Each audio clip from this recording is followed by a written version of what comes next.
पर इन्होंने 52 गज का वो गीत गाया है ना आपने? 52 गज का दामन, वो ऐसा एक गाना है जो कि बहुत कम समय में YouTube पर 1 बिलियन गया था। अभी 1.6 बिलियन व्यूज है, मतलब बहुत ज्यादा व्यूज थे उसके। तो वो 52 गज का आपने गाया है, जी, सबकी माताओं का दर्शन भी किया, अच्छा लगा आपको? बहुत बहुत अच्छा लगा, मतलब अपनापन फील हुआ है और सबसे मिलके बहुत अच्छा लगा।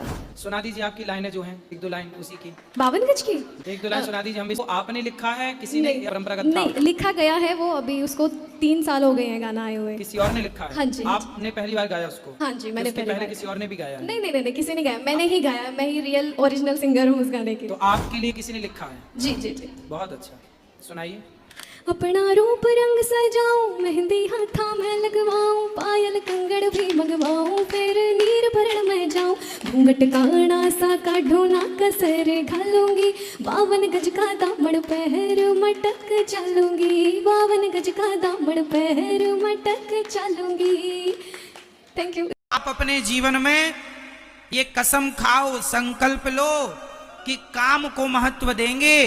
काम को, मैंने भूखे प्यासे काम किया है, बुखार में काम किया है, बीमारी थी तो काम किया है, हमने हर क्या आपको क्या लगता है हमारे जीवन में संकट नहीं आए? संकट तो जितने आपके जीवन में आते हैं उतने ही ये दास के जीवन में आए, पर हमने अपने संकटों को हंस कर के टाल दिया है, हंसते हुए टालते चले गए। हमने संकटों को जीवन में हावी नहीं होने दिया। कई लोगों को जरा सी बुखार है, महाराज जी आज नहीं हो पाएगा काम, बुखार है बुखार। अरे तुम काम नहीं करोगे, बुखार है? हमें तो भयंकर बुखार थी, हमने काम किया, 3.5 घंटे 4 घंटे का छाए सुनाई, काम बराबर किया। तो जीवन में ये लिखा है, निद्रया ह्रियते नक्तम व्यवाये न चवावयः दिवाचार थे हया राजन कुटुंब भरड़े नवा। हमारी पढ़ाई के समय जब हम पढ़ने वृंदावन आए तो हमारे पास कोई बहुत सारी व्यवस्थाएं नहीं थी, सुविधाएं नहीं थी। हमें पढ़ने के लिए 3 किलोमीटर पैदल जाना पड़ता था, 3 किलोमीटर पैदल, तब जाके विद्यालय मिलता था। सबके पास साइकिल थी, हमारे पास साइकिल नहीं थी। तब हम 2 दोस्तों ने मिलकर के 250-250 रुपए जोड़ करके और 500 रुपए की पुरानी साइकिल खरीदी और फिर पढ़ने जाते थे। साइकिल नहीं थी, गौशाला में जाके गोबर उठाते थे, खेत में जाके फसल काटते थे, आश्रमों में पोंछा लगाते थे, रोटी बनाते थे, 1 कुंटल आटे की रोटी बनाते थे। 1 कुंटल, जानते हैं 1 कुंटल आटे की रोटी बनाते थे। जैसे पत्नी सबको परोस के फिर खाती है, ऐसे सब 100-200 लोगों को खिला के खाते थे और इसके साथ फिर पढ़ाई भी करते थे। ऐसी पढ़ाई, आपके जैसे आज के बच्चों को तो सब सुविधाएं हैं, कंप्यूटर भी है, सारी बुकें हैं। हमारे पास तो पुस्तकें, बुक खरीदने के भी पैसे नहीं होते थे, दूसरों की पुस्तकें मांग मांग के पढ़ते थे, भाई सब जरा दे दो, पढ़ के वापस कर देंगे। ऐसी स्थिति में पढ़ाई की है। तो पढ़ाई करके हमारे समय पर तो हम तो प्राइवेट स्कूल में नहीं पढ़ पाए, सरकारी स्कूल में पढ़ते थे। क्यों? क्योंकि प्राइवेट में पैसे लगते थे, और पैसा कितना, हमारे गांव में, गांव के पास में शहर था, छोटा सा कस्बा, वहां पे 20-30 रुपए महीने की फीस लगती थी प्राइवेट स्कूलों में, 30 रुपए महीना। तो 30 रुपए भी हम लोग नहीं दे पाते थे। हमारे सारे दोस्त प्राइवेट स्कूल में पढ़ते थे। बाद में फिर हम बहुत जब कहे पिताजी से, तब पिताजी ने कोई व्यवस्था की होगी, तब उन्होंने नाम लिखाया और बाद में फिर हमने प्राइवेट स्कूल में बाद में पढ़े। 7वीं तक तो सरकारी में पढ़े, उसके बाद फिर प्राइवेट स्कूल जिसमें कि 50 रुपये महीना, पहले 30 रुपये महीना वाले में, फिर 50 रुपये महीने वाले स्कूल में पढ़ाई की।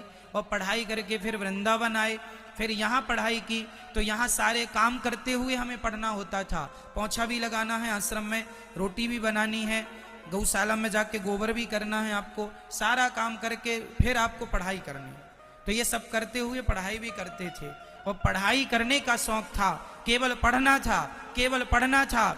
मैं जब वृंदावन पढ़ने आया तो बहुत सारे बच्चे, कोई क्रिकेट खेलता, कोई मोबाइल चलाता, लेकिन मैंने कभी ना मोबाइल चलाया ना क्रिकेट खेला। मैं कहता था मैं यहाँ क्रिकेट खेलने थोड़ी आया हूँ, मैं पढ़ने आया हूँ, सिर्फ पढ़ूंगा। नहीं समझ में आए तो भी पढ़ता था, तो भी पढ़ता था, पढ़ता, एक ही जुनून था, सिर्फ पढ़ना। और मैं क्या पढ़ने का संकल्प, कई लोग बोले ये पढ़ लो वो पढ़ लो, ना जी सिर्फ भागवत पढ़ूंगा, मैंने कुछ नहीं पढ़ाई की, सिर्फ भागवत पढ़ूंगा। जीवन में आपको संकल्प लेना होगा, ये करना है मतलब करना, उसके लिए जितनी चुनौती आएंगी आपको सामना करना पड़ेगा। तब जब पसीना बहा लोगे, जितना ज्यादा पसीना बहाओगे ईश्वर उतना सफल बनाएंगे आपको। बस पसीना बहाने को तैयार तो हो जाओ, मेहनत करके देखो सफलता। लोग कहते हैं महाराज जी हम सफल नहीं हो रहे हैं। अरे भाई, सफलता के लिए जितनी मेहनत चाहिए आप उतनी कर नहीं रहे। पास होने को 33 नंबर चाहिए और आप 20 नंबर लेके आए हैं, कैसे पास हो जाएंगे? पास होने को कम से कम 33 तो लाओ। मिली है तो कुछ करके दिखाओ, जिंदगी मिली है तो कुछ करके दिखाओ। वक्त अगर खराब है तो उसे बदल के दिखाओ। मित्र वही जो भीड़ में खोने ना दे, और लक्ष्य वही जो रात में सोने ना दे। जिसकी गति और मति सत्य की होती है, उसका रथ आज भी श्री कृष्ण चलाते हैं। जिन खेतों में बारिश नहीं होती वहाँ की फसलें खराब हो जाती हैं, और जिन घरों में धर्म संस्कार नहीं होते वहाँ की नस्लें खराब हो जाती हैं। हमारे जीवन में 7 सुख होते हैं, और वो 7 सुख कौन कौन से सुख होते हैं? पहला सुख निरोगी काया, दूजा सुख घर में माया, तीसरा सुख कुलवंती नारी, चौथा सुख पुत्र हो आज्ञाकारी, पांचवा सुख स्वदेश में वासा, छठवां सुख राज हो पासा, सातवां सुख संतोषी जीवन, ऐसा हो तो धन्य हो जीवन। हाँ?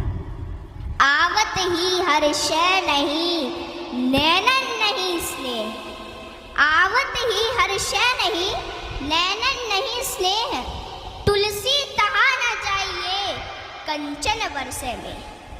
कि जिस स्थान या जिस घर में आपके जाने से लोग खुश ना होते हो, और उन लोगों की आंखों में आपके प्रति प्रेम और ना ही स्नेह हो, तो वहाँ हमें कभी नहीं जाना चाहिए, चाहे वहाँ धन की वर्षा क्यों ना होती हो।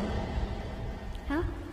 यदि किसी बच्चे को उपहार ना दिया जाए तो वह थोड़ी देर रोता है, पर संस्कार ना दिए जाए तो जीवन भर रोएगा। शिक्षा कहीं से भी प्राप्त की जा सकती है, लेकिन संस्कार हमेशा घर से ही मिलते हैं। कुदरत यानी भगवान ने हमें आनंद ही आनंद दिया है, दुख तो हमारी खोज है। तीर को आगे छोड़ने से पहले पीछे खींचना पड़ता है। ठीक उसी प्रकार अच्छे दिनों के लिए बुरे दिनों से लड़ना पड़ता है। गति के लिए चरण और प्रगति के लिए आचरण बहुत जरूरी है। रिश्ता गहरा हो ना हो, परंतु भरोसा गहरा होना चाहिए, क्योंकि गुरु श्रेष्ठ वही जिसकी प्रेरणा से किसी का चरित्र बदल जाए, और मित्र श्रेष्ठ वही जिसकी संगत से रंगत बदल जाए। भरोसा सब पर कीजिए, लेकिन संभल कर, क्योंकि कभी कभी खुद के दांत ही जीभ को काट लेते हैं। इत्र मित्र चित्र और चरित्र किसी की पहचान के मोहताज नहीं, यह चारों तो अपना परिचय स्वयं देते हैं। जीवन में जो कुछ भी करो पूर्ण समर्पण के साथ करो।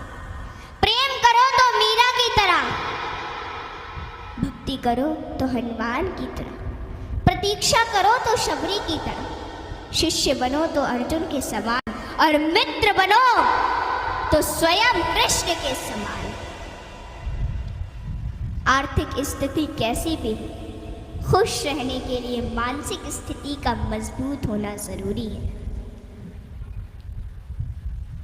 रावण जब मृत्यु शैया पर था तब उसने श्री राम जी से एक बहुत ही अच्छी बात कही कि मैं तुमसे हर मामले में बड़ा हूँ, उम्र में, बुद्धि में, बल में मेरा कुटुंब भी तुमसे बड़ा है, धन दौलत में भी मेरा राज्य तुमसे बड़ा है, फिर भी मैं हार गया और तुम जीत गए। जानते हो क्यों?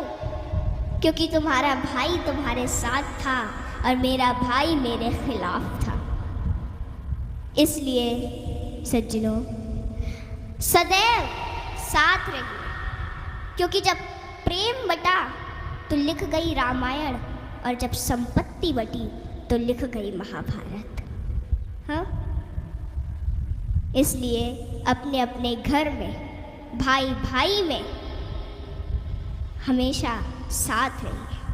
भाई भाई का रिश्ता भगवान ने विपत्ति बांटने के लिए बनाया था, लेकिन यह तो संपत्ति बांटने तक ही सिमट कर रह गया।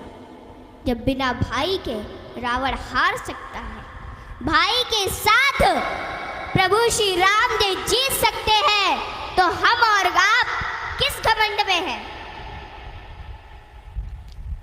दुनिया में अमीर रोता है, गरीब रोता है, परंतु जो हनुमान जी का जयकारा लगाता है वो चैन की नींद सोता है, वो चैन की नींद सोता है। सज्जनों, हनुमान जी एक ऐसे देवता है जिनको यह वरदान प्राप्त है कि जो हनुमान जी की शरण में आएगा उसका कलयुग कुछ नहीं बिगाड़ पाएगा। जिन भक्तों ने पूर्ण भाव व निष्ठा से हनुमान जी की भक्ति की है, उनके संकटों को हनुमान जी ने दूर किया, उनके कष्टों को हनुमान जी स्वयं हर लेते हैं। हनुमान जी के भक्तों को जीवन में कभी भी परिस्थितियों का सामना नहीं करना पड़ता है। सज्जनों, आज मैं आपको हनुमान जी के कुछ ऐसे प्रसंग बताती हूँ।